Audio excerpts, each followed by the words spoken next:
안녕하세요, 파노튜브입니다. 해외 OTT 서비스인 넷플릭스는 올 들어 대규모 가입자 수 이탈을 겪고 있습니다.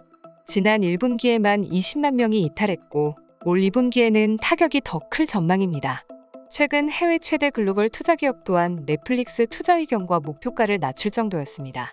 최대 글로벌 투자기업인 골드만삭스는 디즈니 플러스, 아마존 프라임 등 경쟁 업체들의 부상으로 넷플릭스의 매력이 떨어지고 있다. 스트리밍 업계 1위라는 넷플릭스의 타이틀이 흔들리고 있다고 전하기도 했습니다. 이처럼 넷플릭스는 지금 기존 가입자를 붙잡는 동시에 신규 가입자를 늘릴 만한 안전한 흥행작이 시급한 상황이었는데요. 이러한 상황에서 한국의 드라마와 감독들이 대거 등장하며 해외 최대 OTT 서비스를 단숨에 치고 끌어올리고 있습니다. 한국 드라마는 넷플릭스에게 최고의 투자 대비 효용을 안겨준 작품이기 때문입니다. 오징어 게임의 경우 회당 28억 원, 총 253억 원의 제작비가 들었지만 무려 1조 원의 가치를 창출해냈습니다.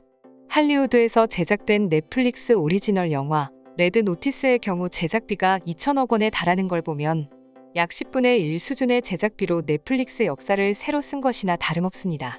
이제 어느덧 전 세계에서 한국을 모르는 나라가 없어졌습니다. 그 이유를 실감할 수 있는 일이 이번 방송을 통해 알려졌습니다.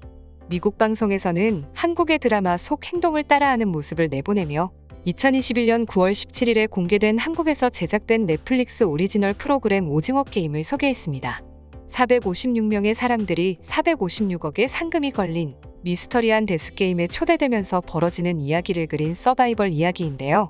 오징어 게임은 데스게임 장르의 드라마이며 제목은 한국 골목놀이에서 착안했습니다. 이번 오징어 게임 2가 제작 예정 소식에 오르며 전 세계인들이 한국에서만 볼 수 있는 모습을 보이며 화제가 되고 있는데요. 이는 넷플릭스가 13일 세계적 센세이션을 일으킨 한국 제작 오리지널 드라마 오징어 게임의 시즌2 제작을 처음으로 공식 발표했기 때문입니다. 이 드라마의 제작자이자 작가이기도 한 황동혁 감독이 쓴 편지 형식의 글을 통했는데요. 시즌2 내용에 대한 힌트는 있었지만 캐스팅이나 내용, 공개 일정에 대한 구체적 언급은 없었습니다. 이에 따른 제작자인 황 감독의 인터뷰 내용이 큰 관심을 받았습니다.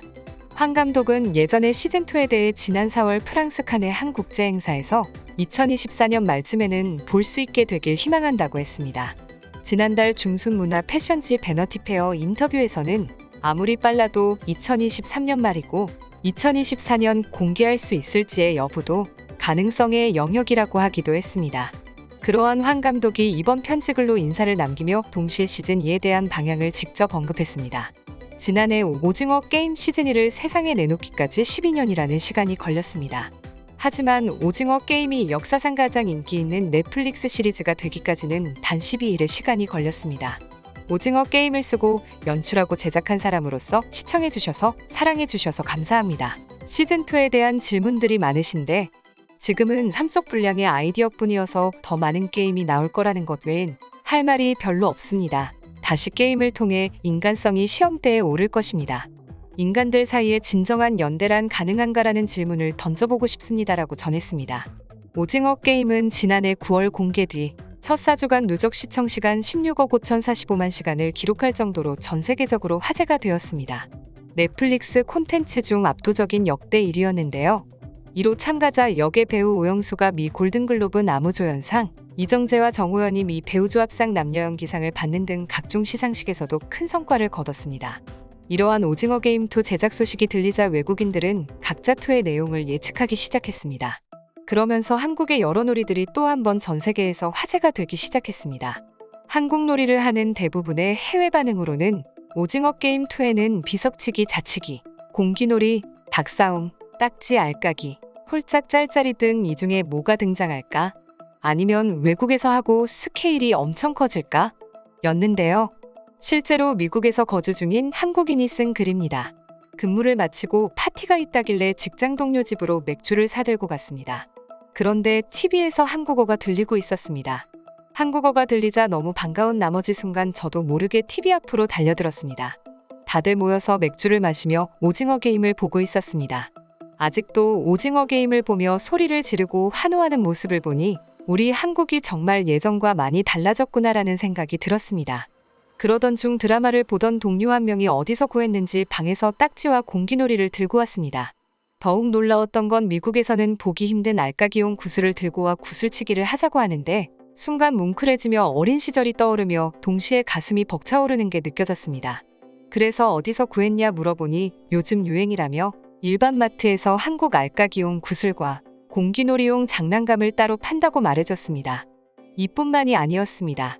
도대체 어떻게 알았는지 한국판 닭싸움을 하자며 TV룸 앞에서 판을 벌려 닭싸움을 벌이기도 했습니다.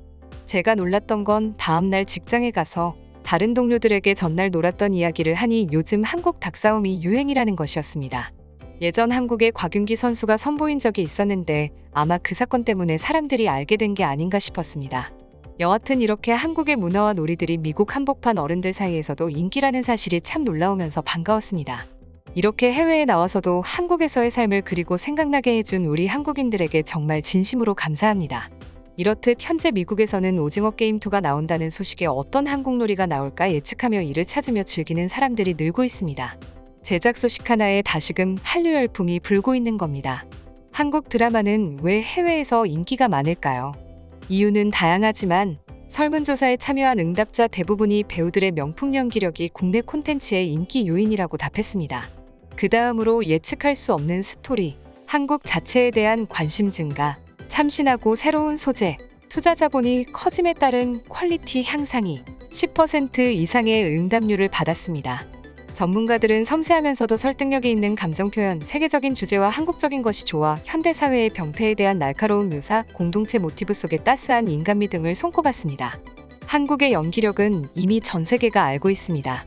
이러한 설문조사 후에도 해외 언론 반응 또한 무척 뜨거웠습니다. 한국의 드라마는 정말 장르가 다양하다.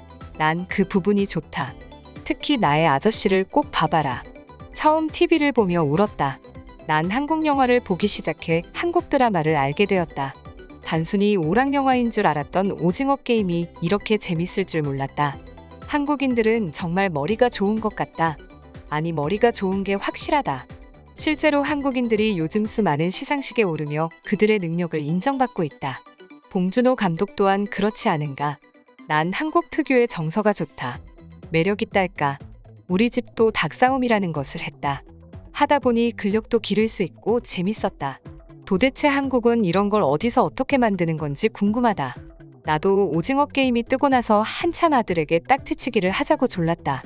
이번에 만든 놀이가 아니라 원래 있는 놀이라고 들었는데 한국인들은 참 재밌게 사는구나. 한국의 문화가 널리 퍼지는 모습을 보니 정말 자랑스러우면서 뿌듯합니다.